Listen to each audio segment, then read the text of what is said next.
cover story-nya memperlihatkan armada tempur Jerma Double Six mulai meninggalkan wilayah Whole Cake Island. Nah, One Piece chapter 1035 ini dimulai dengan memperlihatkan kelanjutan pertarungan antara Sanji versus Queen. Sanji yang pada chapter lalu menendang Queen dengan kekuatan penuh, rupanya serangan Sanji sangat fatal yang membuat Queen terpental sangat jauh hingga ia menembus tengkorak raksasa. Hal itu membuat Queen telah kehilangan beberapa gigi dan bisa dipastikan kali ini ia benar-benar KO. Setelah pertarungannya selesai, Sanji menghampiri para wanita yang gemetar ketakutan. Sanji mengulurkan tangannya dan memberikan Chuji, tikus peliharaan, kepada si geisha tersebut. Beberapa orang berterima kasih kepadanya karena telah menyelamatkan Chuji. Saat itu pula Sanji mengingat tikus yang ia beri makan ketika ia masih kecil. Ketika Sanji mencoba mengkhawatirkan kondisi Some, ia jatuh pingsan ke tanah karena kehabisan tenaga setelah bertarung melawan Queen. Beberapa dari mereka memanggil geisha lainnya untuk membantunya merawat Sanji. Kemudian, scene berpindah pada pertarungan antara Zoro versus King. Zoro berlutut di tanah setelah menyerang King. Kali ini, Zoro berhasil melukai tubuh King dan membuatnya berdarah. Serangan Zoro juga sempat memotong bagian lain dari topeng King dan sekarang terlihat hidung dan mulutnya. Zoro sudah mengetahui cara kerja api King. Menurut Zoro, ketika api di punggungnya menghilang, ia bergerak jauh lebih cepat. Tetapi daya pertahanannya semakin melemah. Setelah topeng King rusak, tiba-tiba ia merobek topengnya dan kita bisa melihat seluruh wajahnya untuk pertama kalinya. Dia memiliki kulit coklat, tato di sekitar mata kirinya, dan rambut putih panjang dengan kepang di sisi kanan. Para Kurocho Kaido mulai sadarkan diri setelah terkena haki raja yang dikeluarkan Zoro. Lalu Zoro terkejut melihat wajah asli King. Begitu pula bawahan Kaido, mereka berkata topeng King kini terbuka. Jadi rumornya benar, sayap hitam, rambut putih, kulit coklat. Jika kita memberitahunya ke pemerintah dunia, mereka akan memberi kita 100 juta berry.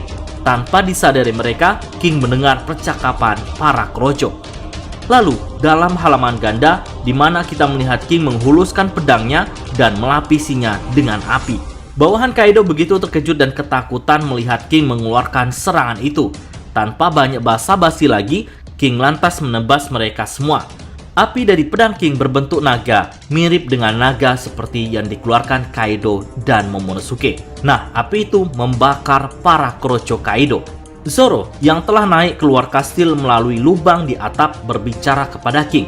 Kenapa pemerintah dunia memburumu dengan bayaran 100 juta berry? King lantas menjawab, untuk apa kau tahu? Karena sebentar lagi kau akan mati.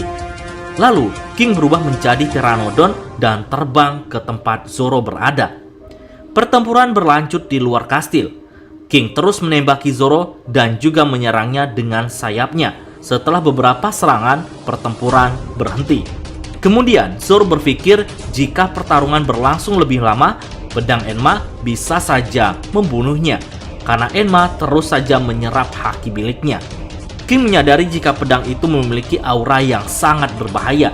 Lalu, Zoro mengeluarkan teknik gaya 3 pedang Raja Neraka.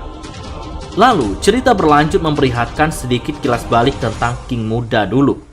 Itu terjadi ketika ia bertemu Kaido. Keduanya adalah tahanan di fasilitas Panghazard. Pemerintah dunia bereksperimen dengan mereka. Kaido berhasil melarikan diri dan dia menemukan King yang dipenjara dalam mesin. Kaido terkejut dan menyadari jika ia adalah seorang suku Lunaria. Kaido berkata kepada King, pemerintah tidak akan pernah melepaskan tangan mereka darimu. Aku telah melihat eksperimen perlawanan yang mereka lakukan denganku. Aku berencana untuk meninggalkan tempat ini dan aku akan membuat kru bajak laut baru. King berkata, apa kau berpikir kamu mampu mengubah dunia? Lalu Kaido menjawab, tentu saja. Hanya aku yang bisa melakukannya. Kaido membebaskan King dan keduanya melarikan diri sambil menghancurkan fasilitas Panghazard. Kemudian Kaido bertanya, siapa namamu? King menjawab, Arbel. Setelah itu, Kaido memberi julukan kepada Arbel dengan nama King. Dan sejak saat itu, King menjadi tangan kanan Kaido. Cerita kembali ke masa sekarang, yaitu pertarungan Zoro versus King. Zoro menyerang King, dan King menghindari serangan tersebut dan balik menyerang Zoro. Jual beli serangan di antara mereka semakin lama semakin menakutkan. Dalam duel ini, Zoro tidak ingin pedangnya sampai dimiliki oleh King. Lalu, Zoro berhasil menghindari tendangan kecepatan tinggi King dan Zoro memotong tubuh King secara vertikal. Serangan itu berhasil melukai King. Zoro memanfaatkan situasi dan terus menyerang King.